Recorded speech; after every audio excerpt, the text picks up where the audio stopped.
Item number 24 Shri Rahul Gandhi ji.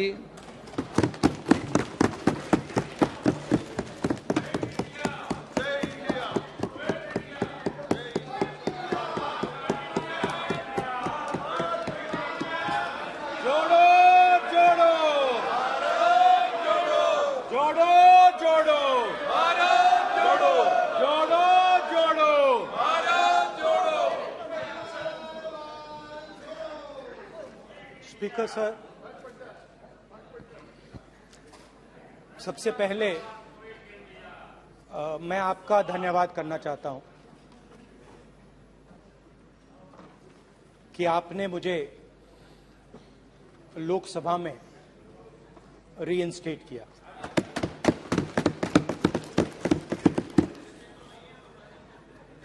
और पिछली बार जब मैं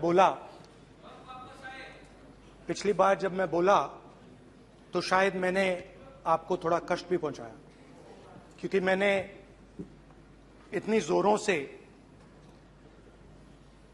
अदानी जी पे फोकस किया कि जो आपके सीनियर नेता हैं शायद उनको थोड़ा कष्ट हुआ।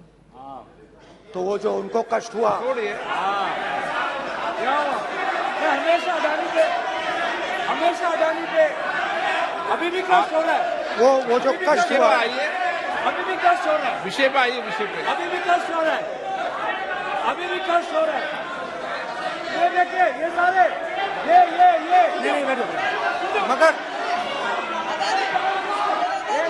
मगर सुनिए ये है। तो वो जो कष्ट हुआ 1 2 3 4 5 उसका असर शायद आप पे भी थोड़ा हुआ। तो इसके लिए मैं आपसे माफी मांगता हूं, मगर मैंने सिर्फ सच्चाई रखी थी। मगर आज जो मेरे बीजेपी के मित्र हैं, आज आपको डरने की जरूरत नहीं है, डरो मत क्योंकि आज जो मेरा भाषण है, डरो मत और आप डरो मत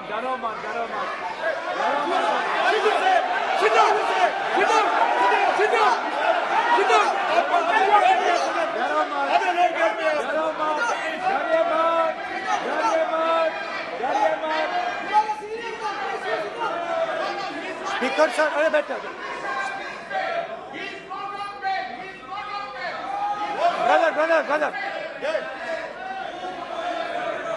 तो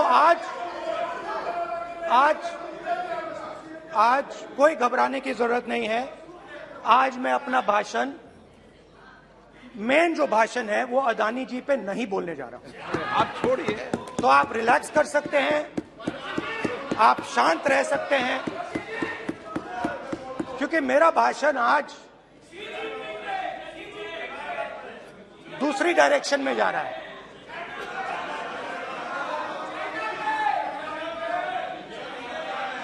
रूमी ने कहा था जो शब्द दिल से आते हैं वो शब्द दिल में जाते हैं। तो आज मैं दिमाग से नहीं बोलना चाह रहा हूं, मैं दिल से बोलना चाह रहा हूं।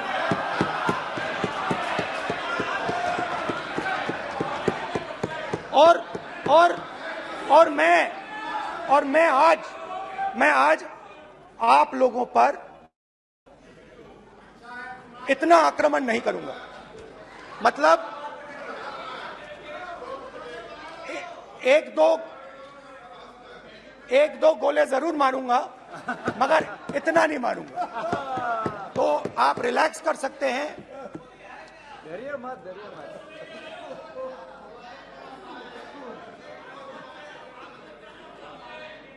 अरे रक्षा मंत्री जी आज संभाल लेंगे हम लोग।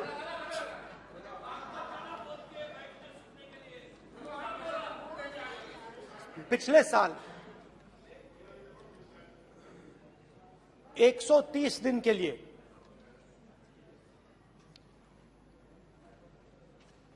मैं भारत के एक कोने से दूसरे कोने तक गया। अकेला अकेला नहीं, बहुत सारे लोगों के साथ।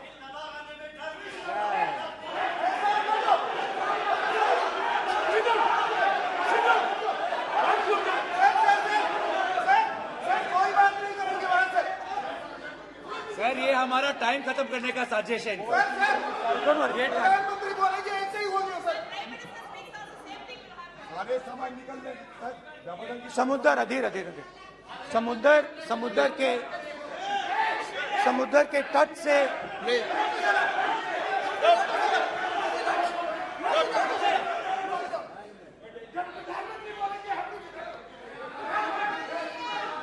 माननीय सदस्य प्लीज प्लीज ऐसे धमकाने का बात की मत बोलो यहाँ पे। यहाँ पे बोलिए, आप उधर भी हाँ बोलिए। प्लीज। मैं समुद्र के तट से कश्मीर की बर्फीली पहाड़ी तक चला। नहीं, लद्दाख को मैंने नहीं छोड़ा। यात्रा अभी खत्म नहीं हुई है, यात्रा जारी है और जरूर लद्दाख आएंगे, घबराइए मत। बहुत सारे लोगों ने मुझसे पूछा यात्रा के दौरान, यात्रा के बाद कि राहुल तुम क्यों चल रहे हो, क्या तुम्हारा लक्ष्य क्या है, कन्याकुमारी से कश्मीर तक क्यों जा रहे हो। और जब वो मुझसे पूछते थे, शुरुआत में मेरे मुंह से जवाब नहीं निकलता।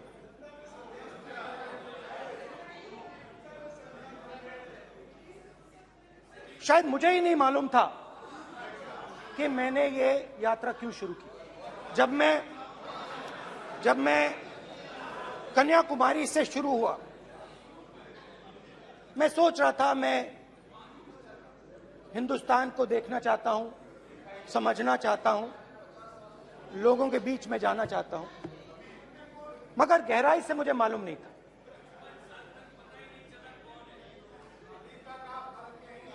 थोड़ी देर में मुझे बात समझ आने लगी।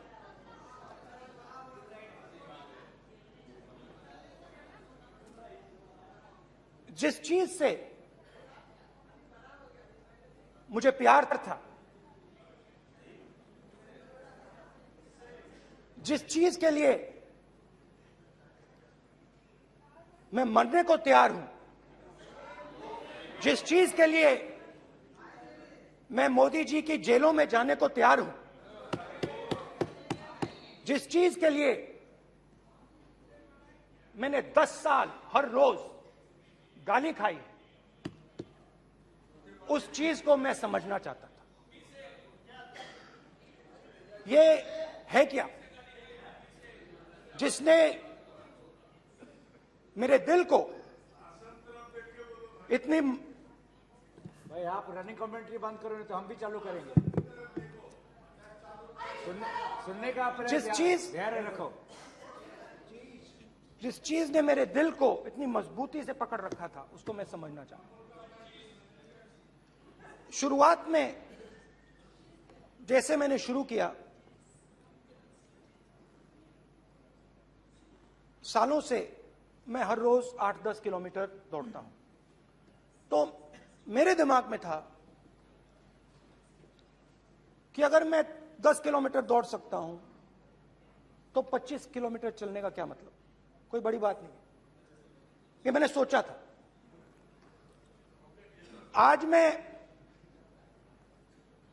उस भावना को देखूं तो वो अहंकार था कि मैं ये कर सकता हूं, ये कुछ नहीं है। तो मेरे दिल में उस समय अहंकार था।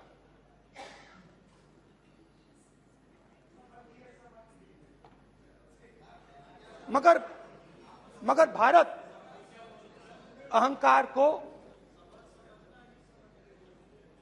एकदम मिटा देता है, 1 सेकंड में मिटा देता है। तो हुआ क्या,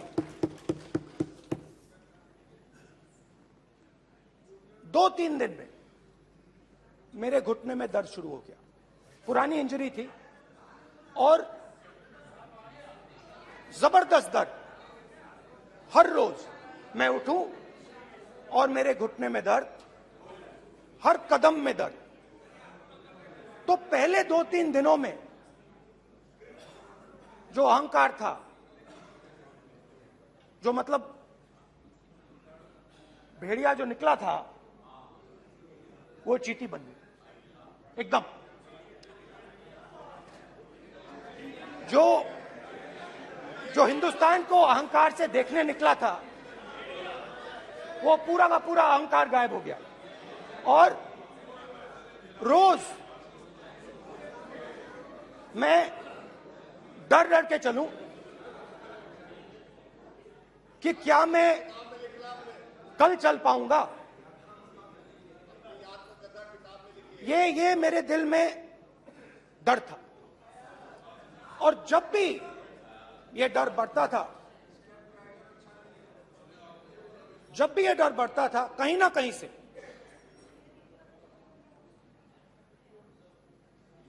कोई ना कोई शक्ति मेरी मदद कर देती। एक दिन मैं सह नहीं पा रहा था, एक छोटी सी लड़की आती है, मुझे चिट्ठी दे देती।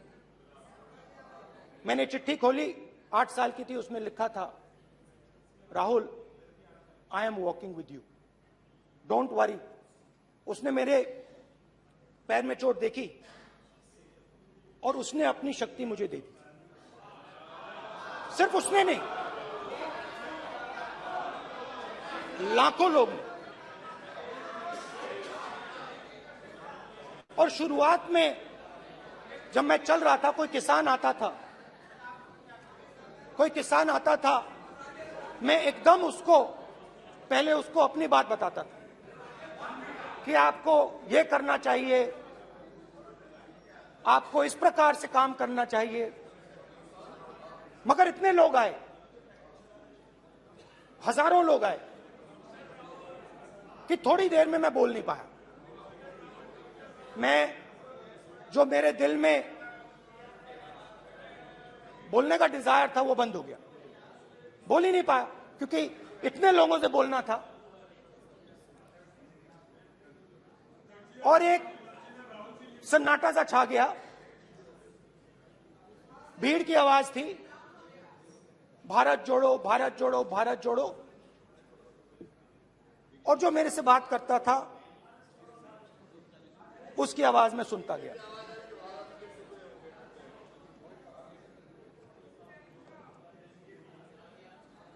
हर रोज सुबह 6 बजे से रात 7-8 बजे तक आम आदमी, गरीब, अमीर, बिजनेसमैन, किसान, मजदूर, सबकी आवाज।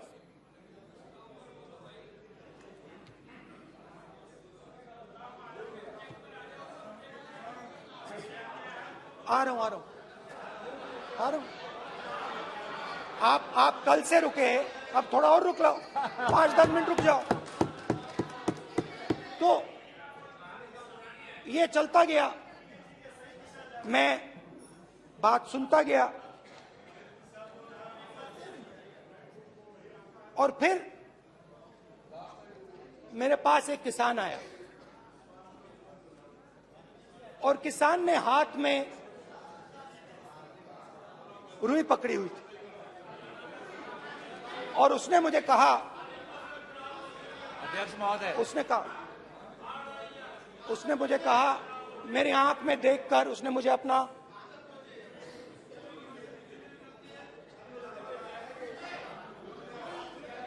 वो रुई का बंडल दिया, और उसने कहा, राहुल जी,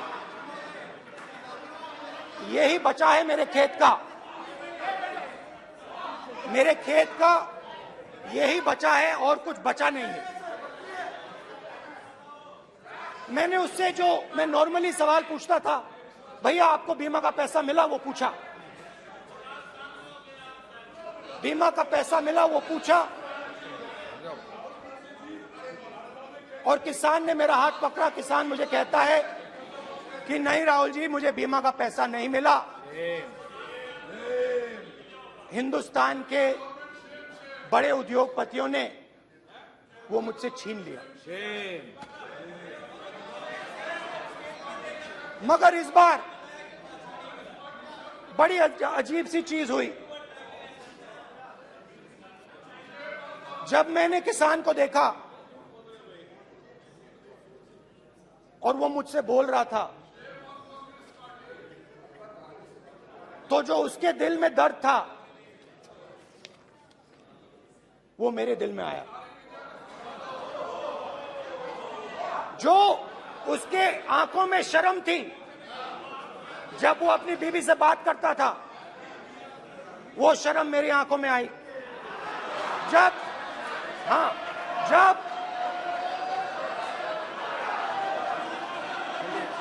जब उसकी जो भूख थी वो मुझे समझ आई। और उसके बाद यात्रा बिल्कुल बदल गई। मुझे भीड़ की आवाज नहीं सुनाई देती थी, मुझे सिर्फ उस व्यक्ति की आवाज सुनाई देती थी जो मेरे साथ बात कर रहा था। उसका दर्द, उसकी चोट, उसका दुख, मेरा दुख, मेरी चोट, मेरा दर्द बन गया। समझने की कोशिश करो।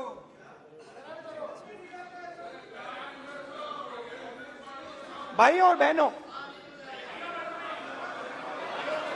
लोग कहते हैं कि ये देश है,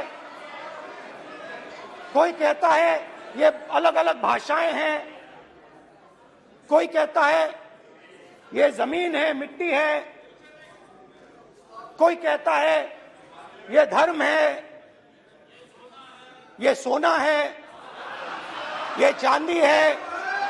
मगर भाइयों और बहनों, सच्चाई है कि ये देश एक आवाज है। ये देश सिर्फ एक आवाज है। ये देश, इस देश की लोगों की आवाज है। इस देश के लोगों का दर्द है, दुख है, कठिनाइयां हैं। और अगर हमें इस आवाज को सुनना है तो हमारे दिल में जो अहंकार है, हमारे जो डिजायर्स हैं, हमारे जो सपने हैं, उनको हमें परे करना पड़ेगा।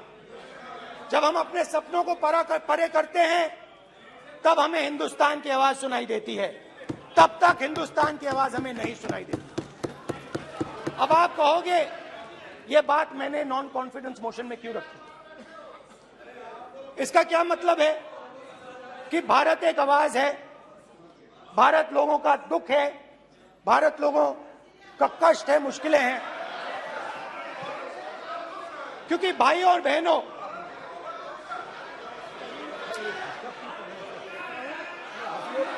अध्यक्ष महोदय, अब पूरा सूद समेत जवाब तुमको मिलेगा। पूरा सूद समेत जवाब देंगे सर। फिर आप हमें मत रोकेगा सर। अध्यक्ष महोदय, फिर आप हमें मत रोकेगा सर। आप हमें मत रोकेगा। फिर आप हमें मत रोकेगा। आप हमें मत रोकेगा। फिर आप हमको मत रोकेगा सर। हम सब देख रहे हैं, सब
दो भाग में कर दिया है।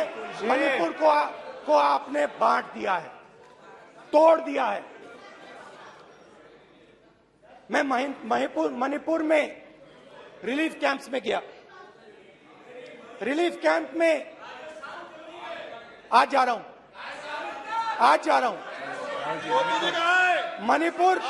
मणिपुर में रिलीफ कैंप में मैंने महिलाओं से बात की। ठीक है सर, अब हमको मत रोकेगा। It's not fair. आप हमको मत रोकेगा। You tolerate insults. Don't allow this. Sit down. पूरा टाइम देंगे। Yeah. Why you all this hooligan? कल देखेंगे। बात नहीं करेंगे सर, प्रधानमंत्री की बात नहीं करेंगे सर ऐसे।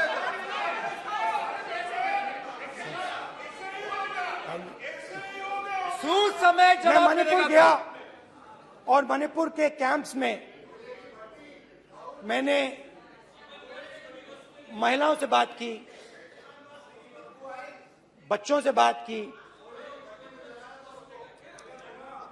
जो हमारे प्रधानमंत्री जी ने आज तक नहीं किया। एक महिला मुझे कहती है, मैंने उनसे पूछा, बहन क्या हुआ आपके साथ? What's this? एक एक मंत्री बोल रहे हैं। कल आप बोले एक एक मंत्री खड़े होके बोल रहे हैं। एक एक मंत्री खड़े होके ऐसे कर रहे हैं। एक एक मंत्री खड़े होंगे तो पूरे सांसद खड़े होंगे यहाँ पे। पूरे सांसद खड़े होंगे यहाँ पे। बैठे नहीं है, चुपचाप करिए। पूरे सब खड़े होंगे। पूरे सब खड़े होंगे। कल कांग्रेस पार्टी ने पूरा देश खड़ा होगा आपके खिलाफ। तो पूरा देश कल आपके खिलाफ खड़ा होगा। मैं बहुत सारी महिलाओं से बात किया, मगर मैं आपको दो उदाहरण देना चाहता हूं। एक महिला मुझे कहती है, मैंने कहा क्या हुआ तुम्हारे साथ? कहती है, मेरा छोटा सा बेटा, महिला का सम्मान करें प्लीज। ये सम्मान एक ही बच्चा था मेरा, कोई शर्म कर लो गल मारी। एक ही बच्चा था मेरा, मेरे सामने, मेरे आंखों के सामने उसको गोली मारी है। मैं पूरी रात, आप सोचिए, आप अपने बेटों के बारे में सोचिए, मैं पूरी रात उसकी लाश के साथ लेटी रही। झूठ नहीं, झूठ आप बोलते हो, झूठ मैं नहीं बोलता हूं। मैं पूरी रात उसकी लाश के साथ लेटी रही और फिर मुझे डर लगा, मैंने अपना घर छोड़ दिया, जो भी मेरे पास था वो मैंने छोड़ दिया। मैंने उनसे पूछा, कुछ तो लाई होगी? कहती है, नहीं, सिर्फ मेरे जो कपड़े हैं ये मेरे पास हैं। और फिर इधर उधर ढूंढती है और एक फोटो निकालती है और मुझे कहती है, यही मेरे पास अब बची है।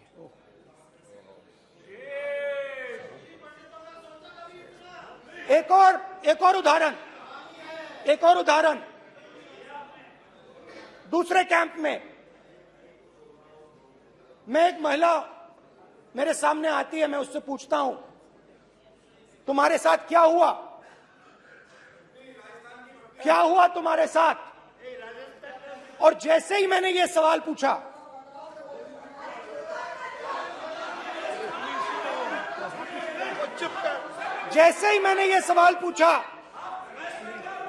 आप महिला का दर्द नहीं सुन सकते? महिलाओं का दर्द नहीं सुन सकते? महिलाओं का दर्द सुनने का आपका धैर्य नहीं है? महिलाओं का दर्द नहीं सुन सकते? महिलाओं का दर्द नहीं सुन सकते? जैसे ही मैंने उससे ये सवाल पूछा, बैठो। जैसे सर, प्लीज सर,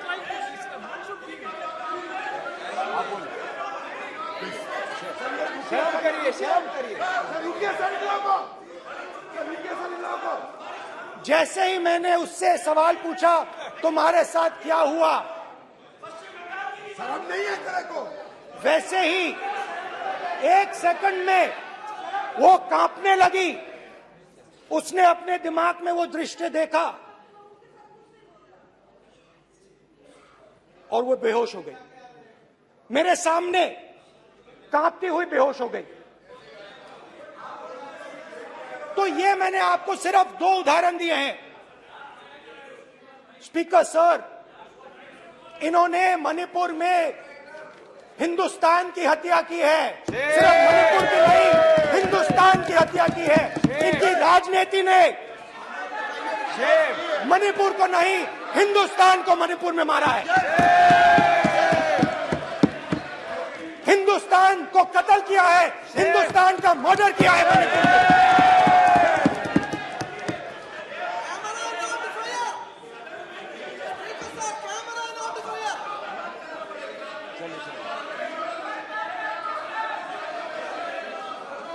अरे 2 भाग के हैं, शराब करिए जी।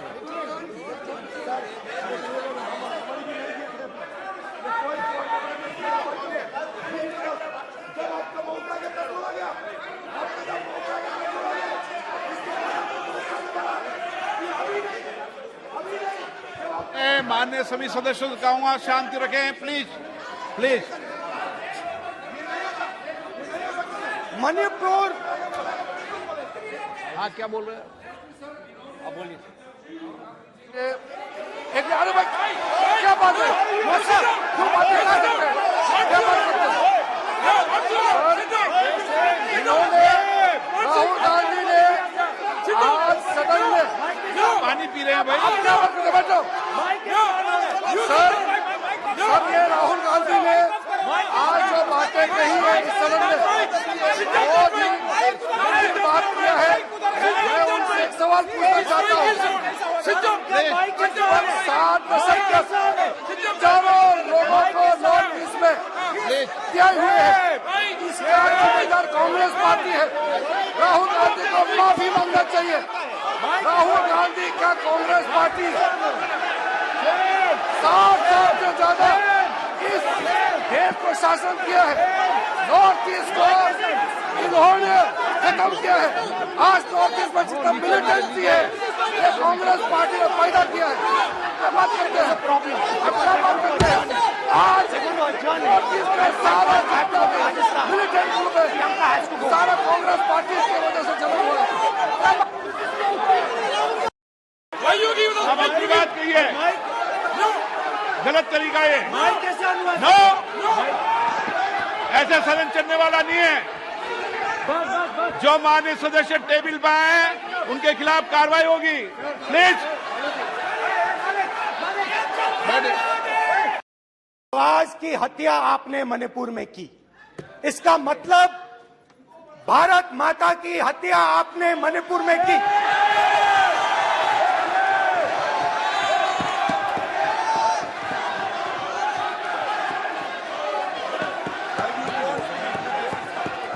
भारत माता को आपने मणिपुर के लोगों के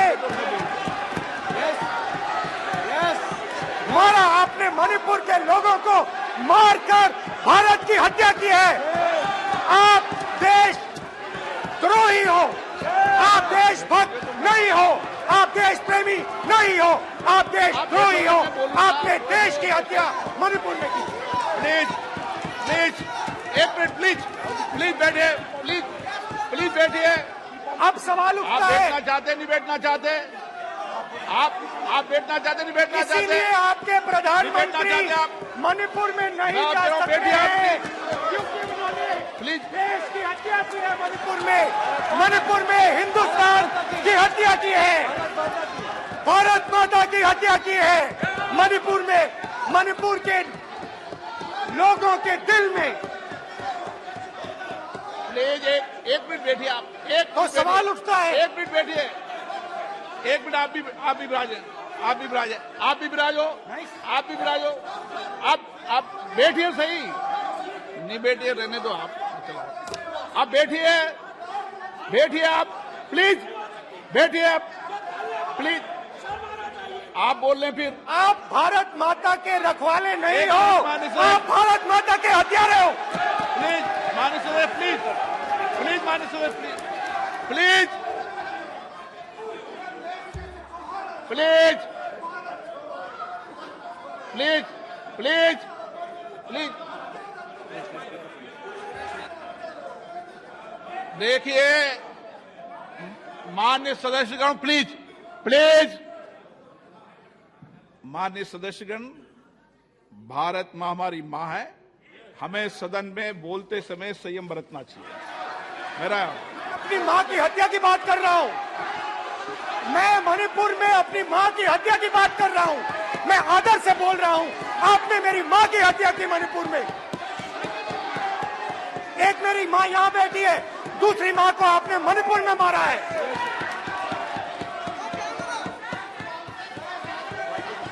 और हर रोज जब तक आप हिंसा को बंद नहीं करोगे तब तक आप मेरी मां की हत्या कर रहे हो। हिंदुस्तान की सेना मणिपुर में एक दिन में शांति ला सकती है। हिंदुस्तान की सेना का आप प्रयोग नहीं कर रहे हो क्योंकि आप हिंदुस्तान को मणिपुर में मारना चाहते हो।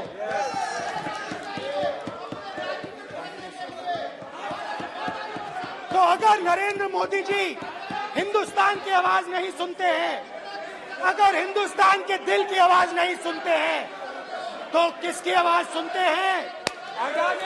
दो लोगों की आवाज सुनते हैं। प्लीज इसकी आवाज सुनते हैं, प्लीज माननीय सदस्य, इसकी आवाज सुनते हैं माननीय सदस्य, और प्लीज इसलिए सुनते हैं। नो ये गलत तरीका माननीय सदस्य, माननीय देख सदस्य, आपका लीजिए गलत तरीका है। अडानी जी के लिए मोदी जी ने क्या काम नहीं। किया है। देख माननीय लीजिए, सदस्य, आप ये पहले आपको और उस ये करने बाद में में। गलत तरीका आपका। माननीय सदस्य, आपका गलत तरीका है। आप सीनियर सदस्य हैं, आप इस तरीके का व्यवहार सदन में मत करिए। आप बात करिए, लेकिन इस तरीके से पोस्टर लाना ये उचित नहीं है किसी तरीके से। रावण दो लोगों की सुनता था। रावण दो लोगों की सुनता था, मेघनाथ और कुंभकर्ण। वैसे ही नरेंद्र मोदी दो लोगों की सुनते हैं, अमित शाह और अडानी। भाई और बहनों, लंका को हनुमान ने नहीं जलाया था, लंका को रावण के अहंकार ने जलाया था। प्लीज माननीय सदस्य, आप संयमित बोले। आप ये सदन है, आप तरीके से बोलिए। माननीय राम सदस्य, ने रावण को नहीं मारा था, रावण के अहंकार ने रावण को मारा था।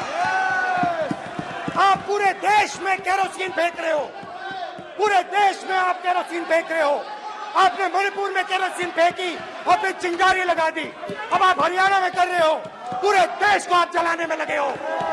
आप पूरे देश में भारत माता की हत्या कर रहे हो। धन्यवाद स्पीकर।